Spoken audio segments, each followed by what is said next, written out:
9 years of deadened silence in his lower spine ended with a single, clumsy mistake. When the heavily overweight new maid slipped and her warm hand grazed the ruthless Mafia Boss's paralyzed calf, he didn't just feel a spark. He felt the terrifying realization that his doctors were lying. Bloodstains on a mahogany floor fade over time, but the memory of the ambush that took Gabriel Rossi's legs never did. It was October 2017 when rival associates cornered his armored SUV in downtown Manhattan. The shootout left 3 of his men dead, and a bullet lodged precariously against Gabriel's lower spine. The doctors at Mount Sinai delivered the grim verdict. He would never walk again.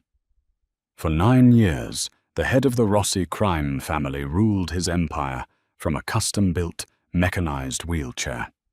His terrifying reputation remained intact, but behind the heavily guarded walls of his sprawling estate in upstate New York, Gabriel was a bitter, isolated man. He fired nurses weekly, threw expensive porcelain at the walls, and trusted absolutely no one. Enter Beatrice Lawson. Beatrice did not look like the women who usually occupied the Rossi estate. The other maids and companions were sleek, hardened, and polished to a high, intimidating shine. Beatrice, on the other hand, was undeniably fat. At 260 pounds, her uniform constantly pinched at her waist and strained across her broad shoulders. She was soft, timid, and carried an air of constant apology. Her face was round, framed by messy brown curls that escaped her bobby pins by noon, and she sweated profusely whenever she had to carry fresh linens up the grand, sweeping staircase of the mansion. The other staff mocked her relentlessly behind her back, calling her a liability. But Beatrice desperately needed this job. Her younger sister was undergoing expensive chemotherapy treatments in Brooklyn, and the Rossi family paid their staff 3 times the standard rate in exchange for absolute summons and blind obedience. Her assignment to the master suite was supposed to be a punishment. The head housekeeper, a cruel woman named Agatha, handed Beatrice the master key card with a smirk, fully expecting the terrifying Don to fire the clumsy, chubby maid before lunchtime. Gabriel's bedroom was a sprawling, suffocating cavern of dark velvet and drawn curtains. When Beatrice first walked in, pushing her heavy cleaning cart, she was trembling so violently that the glass bottles of polish clattered together. Gabriel sat by the window, staring out at the grey Hudson River. He didn't even turn his head. He merely growled a command to clean the bathroom and stay out of his sight. For 3 weeks, this was their silent, oppressive routine. Beatrice would enter, breathing heavily from the stairs, her cheeks flushed a deep, embarrassed crimson. She scrubbed the marble floors on her hands and knees, her thick thighs aching against the hard stone, always acutely aware of the slunt, brooding monster in the wheelchair. Gabriel barely acknowledged her existence, save for occasionally glaring at her reflection in the glass. He found her constant, quiet panting annoying, but paradoxically, her undeniable lack of grace made her the least threatening person in his house. She wasn't a spy. She wasn't an assassin. She was just a frightened, heavy girl trying to survive. Everything shifted on a freezing Tuesday morning. Beatrice was dusting the low bookshelves near Gabriel's medical bed. Her uniform was stifling, and a bead of sweat rolled down her temple. Gabriel was sitting in his chair a few feet away, seemingly asleep, a heavy wool blanket draped over his lifeless legs. As Beatrice reached for a high shelf, her thick rubber-soled shoe caught the edge of a Persian rug. With a sharp gasp, she lost her balance. Her heavy frame went tumbling backward. In a desperate bid to stop her fall, she flailed her arms, and her bare, warm hand slapped hard against Gabriel's exposed lower calf as the blanket slipped away. She hit the floor with a heavy thud, the wind knocked out of her lungs. Panic instantly seized her throat. She had touched the Don. She had touched the crippled legs he was so violently sensitive about. Beatrice scrambled backward on the carpet, tears of sheer terror springing to her eyes, fully expecting him to pull the silver pistol he always kept tucked in his armrest. But Gabriel wasn't reaching for his gun. His eyes were wide, staring down at his right leg. His chest heaved. He looked up at Beatrice. His dark, dangerous eyes, completely hollowed out by shock. For the first time in 3,285 days, Gabriel Rossi had felt a distinct, burning sensation shoot up his nerve endings. It was faint, a microscopic prickle of heat where her fleshy palm had struck his skin. But it was undeniably there. "What did you just do?" Gabriel's voice was a gravelly, trembling whisper that chilled Beatrice to her very core. "I'm sorry," Beatrice sobbed, pressing her chin into her chest, her soft body shaking uncontrollably. "I slipped, Mr. Rossi. I swear on my life I didn't mean to. Please don't hurt me. I need this job. I'm so clumsy." "Shut up," he snapped. He grabbed the wheels of his chair, rolling himself violently toward her. Beatrice cowered, shielding her face. "Do it again." Beatrice froze, peeking through her thick fingers. "What?" "Touch my leg again," Gabriel commanded, his voice dropping into a lethal, urgent cadence. "Exactly where you just hit it. Do it right now, Beatrice." Hesitation hung thick in the cold bedroom air. Beatrice remained paralyzed on the floor, her heart hammering against her ribs like a trapped bird. She stared at Gabriel's pale, atrophied calf, then up at his desperate, commanding face. Her hands were shaking so badly she could barely lift them. "Mr. Rossi, please," she whimpered, tears spilling over her flushed, round cheeks. "I don't understand." "Touch my leg." Gabriel leaned forward, his knuckles turning white as he gripped the armrests. "If you want to keep your job, your life, and your sister's hospital bed, you will put your hand exactly where it was." Hearing him mention her sister sent a shockwave of cold reality through Beatrice. She swallowed her sobs, nodding frantically. Crawling forward on her hands and knees, feeling incredibly self-conscious of how her stomach pressed against the fabric of her uniform, she reached out. Her warm, plump fingers hovered over his skin. "Press down," he ordered, his eyes tracking her every microscopic movement. Beatrice pressed her palm against his shin. She closed her eyes, waiting for a gunshot or a scream. Instead, she heard a sharp, ragged intake of breath. Gabriel's right leg twitched. It wasn't a spasm. It was a localized, undeniable reaction to external pressure. Gabriel closed his eyes, a single, violent tear breaking free and tracking down his scarred cheek. He could feel the warmth of her skin. He could feel the soft, fleshy weight of her hand pressing against a limb that Dr. Arthur Langdon, the most expensive, highly regarded neurologist in the criminal underworld, had sworn was permanently dead. "My God," Gabriel whispered, the words carrying the weight of a collapsing building. "They lied to me." Beatrice pulled her hand back quickly, clutching it to her chest as if she had been burned. She watched as a terrifying, murderous clarity washed over the Mafia Boss's face. If he had feeling in his legs, if the nerves were simply dormant or being chemically suppressed by the daily injections his private doctor administered, it meant his paralysis was not a tragic result of the ambush. It was a calculated, ongoing prison sentence designed by his own people to keep him confined to a wheelchair. "Beatrice," Gabriel said, his tone suddenly devoid of the rage that usually saturated his voice. He looked at her not as a clumsy, fat maid, but as the only person in his entire empire who wasn't actively plotting his demise. "Lock the door." Over the next few weeks, the atmosphere in the master suite fundamentally changed. To the outside world, and to the guards patrolling the halls, Beatrice was just the pathetic, heavy-set maid cleaning up after the boss's tantrums. But behind the locked, heavy oak doors, a deeply secretive and dangerous alliance was forming. Gabriel stopped taking the pain medications Dr. Langdon prescribed, hiding the pills in a hollowed-out book. Almost immediately, the fog in his mind lifted, and the faint tingling in his lower extremities intensified. But his muscles were severely atrophied from 9 years of disuse. He needed physical therapy, and he couldn't trust a single medical professional in his network. He only had Beatrice.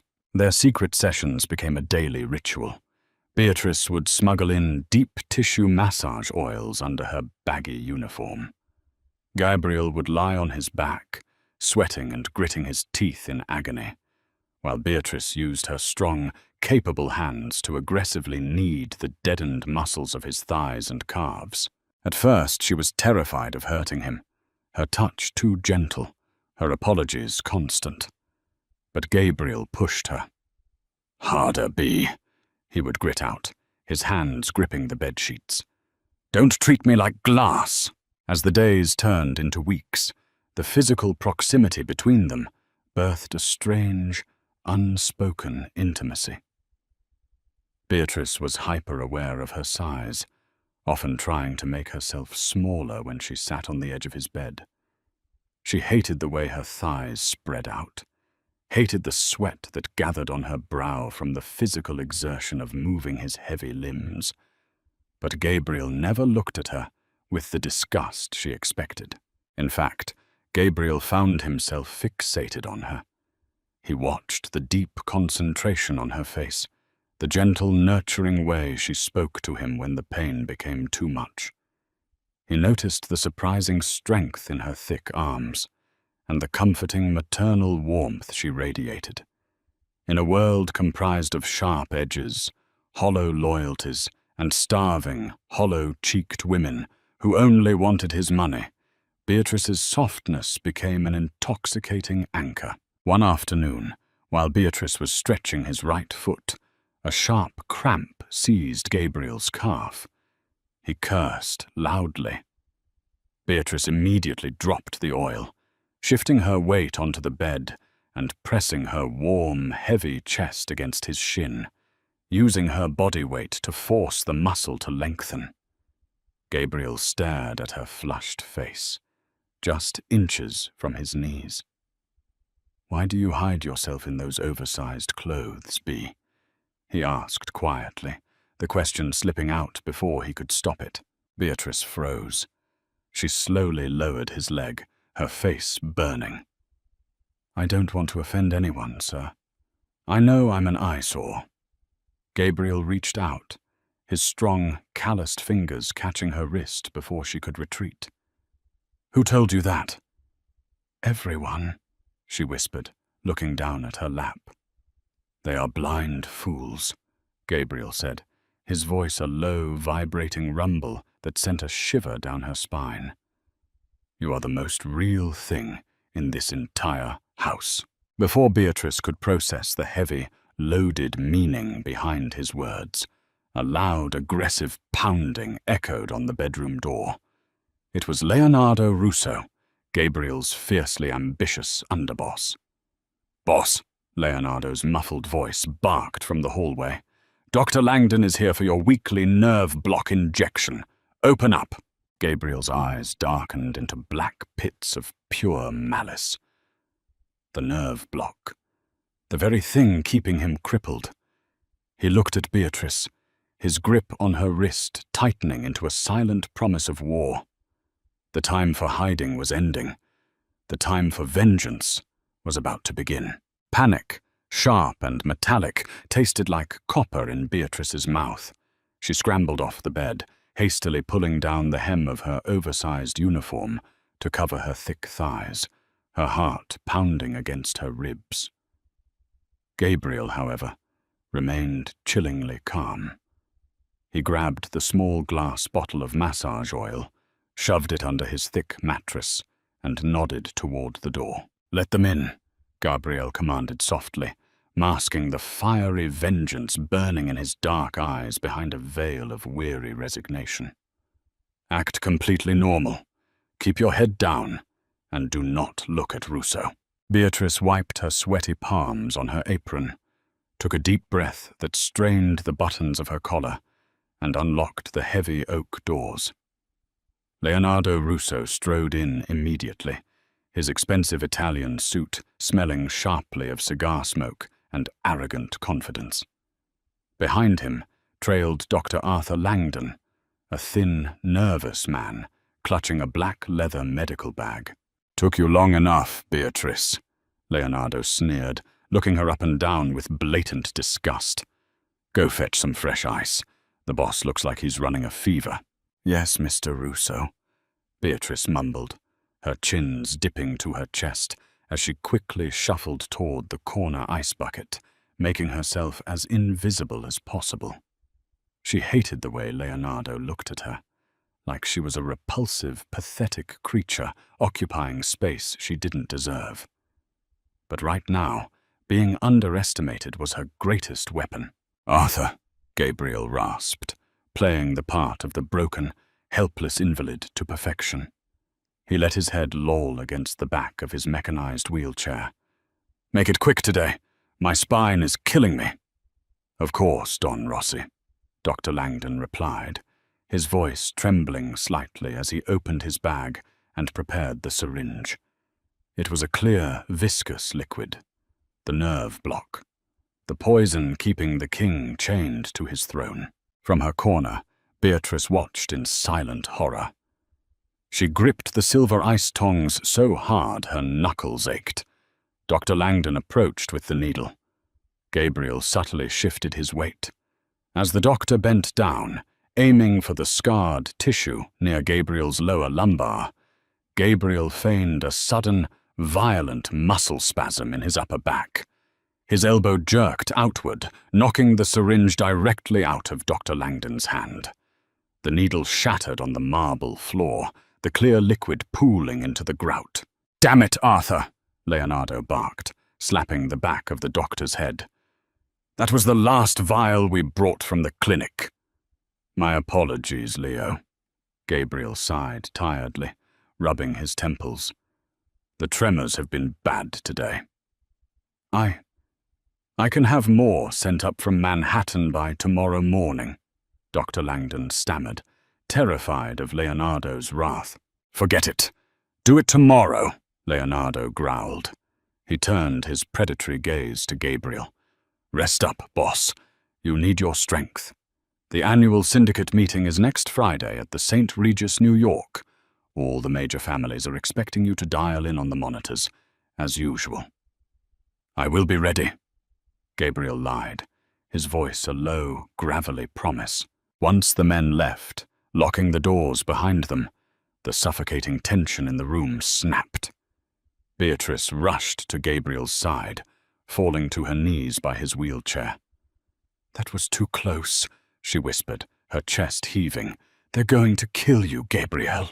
He looked down at her, registering the fact that she had used his first name. He liked how it sounded. Coming from her soft, trembling lips. "They are going to try," he corrected her. He reached down, his strong hands gripping her broad, soft shoulders. "Help me up, Bea." Beatrice's eyes widened. "Up? Gabriel, you haven't put weight on your legs in—" "Help me up," he repeated, fiercely determined. She stood, bracing her heavy, solid frame against him.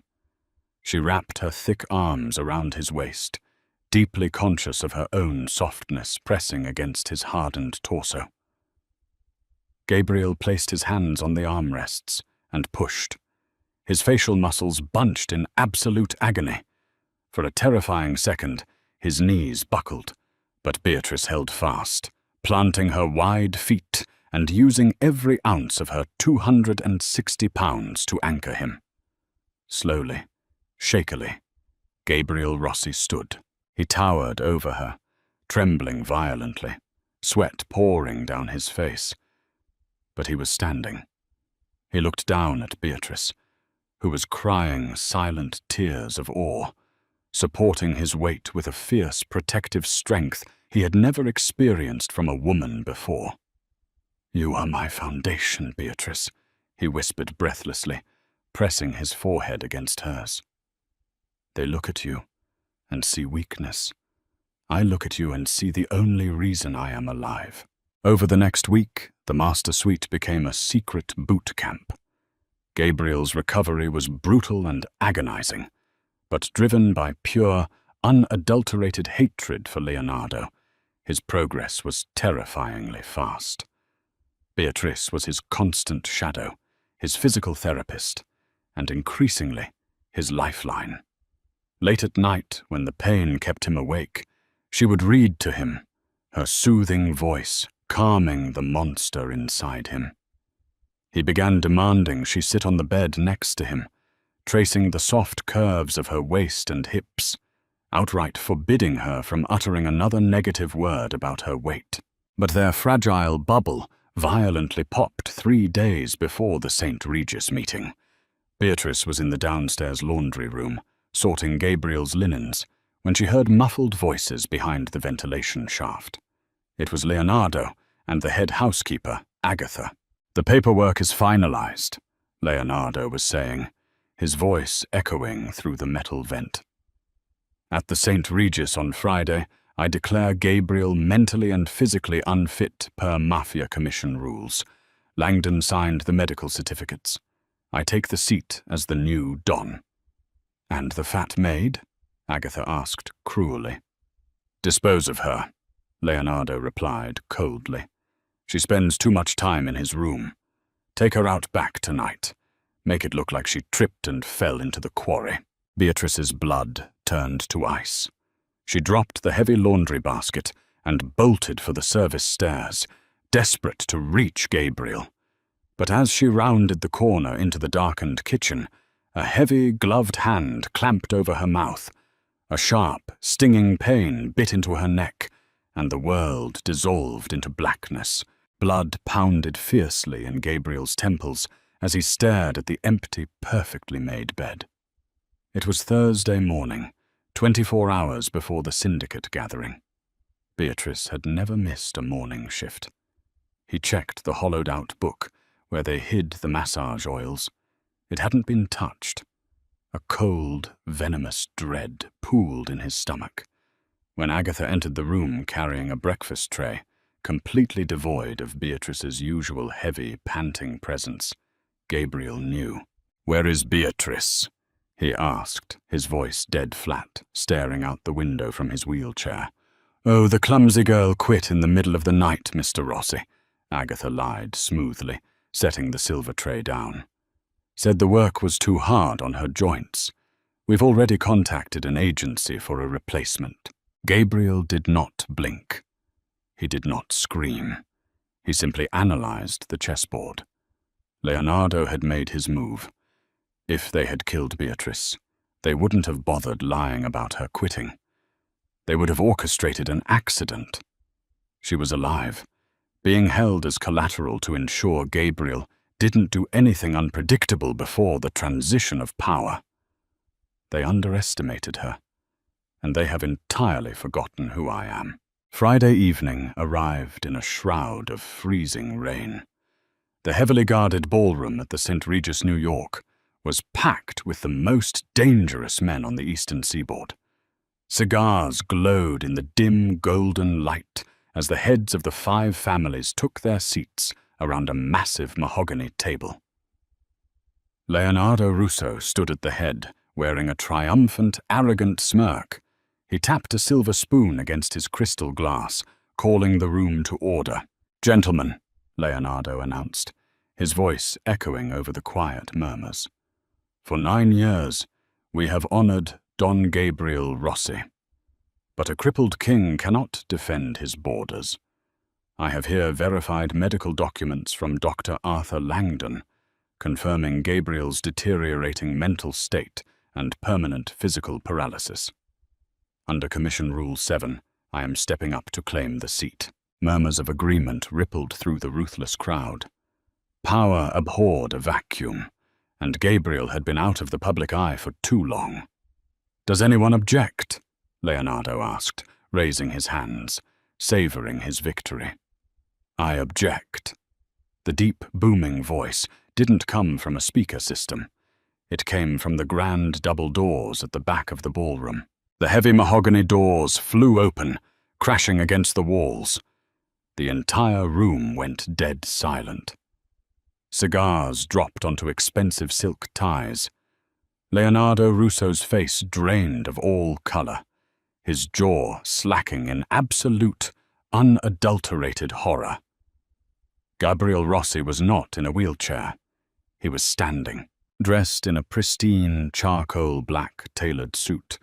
Gabriel looked like the Grim Reaper made flesh. He wasn't using a cane.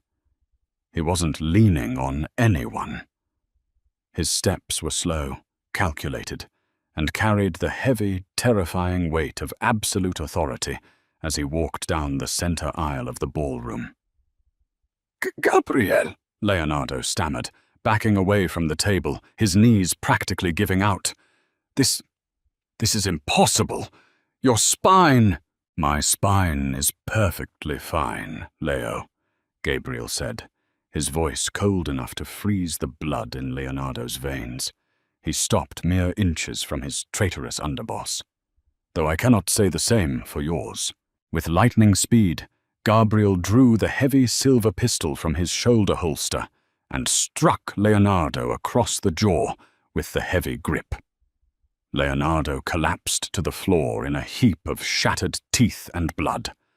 The room erupted into chaos, but Gabriel fired a single shot into the crystal chandelier above, sending shards of glass raining down and instantly silencing the mob bosses. "Arthur Langdon has been dealt with," Gabriel announced to the terrified room, wiping a speck of blood from his cuff. "He confessed everything before my men put him in a trunk bound for the bottom of the East River. Leonardo engineered my paralysis. He poisoned my medical supply for 9 years. He is no longer part of this family." Gabriel looked down at the bleeding, pathetic man on the floor. "Where is she, Leo?" "I don't know what you're talking about," Leonardo cried, spitting blood. Gabriel leveled the gun directly at Leonardo's forehead. "You have 3 seconds to tell me where Beatrice is, or I will paint this beautiful carpet with your brains.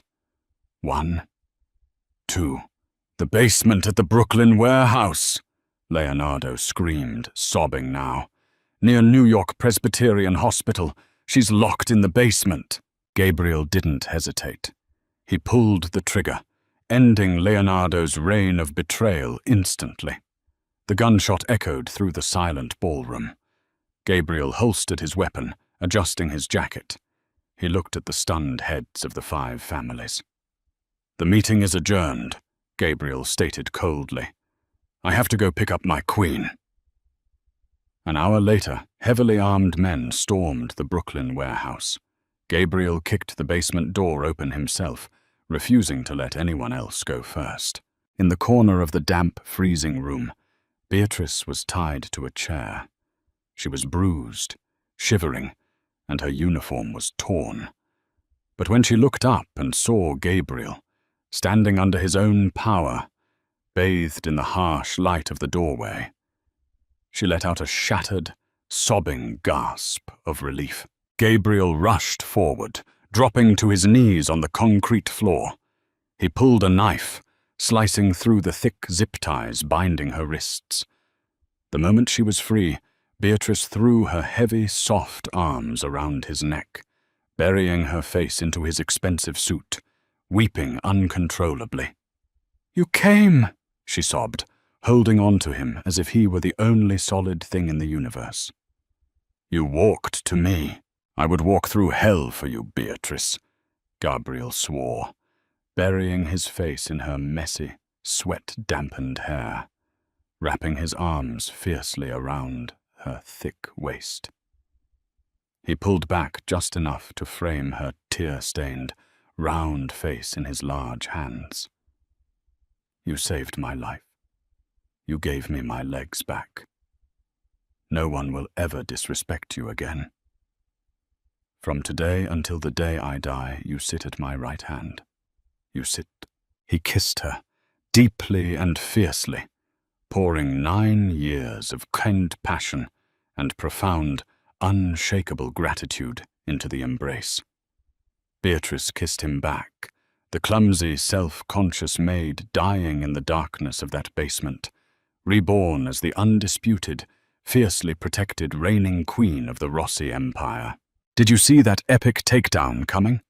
Gabriel proved that true loyalty and fierce love come in all shapes and sizes, and nobody messes with his queen. If this thrilling tale of vengeance, betrayal, and dark mafia romance had you on the edge of your seat, smash that like button right now.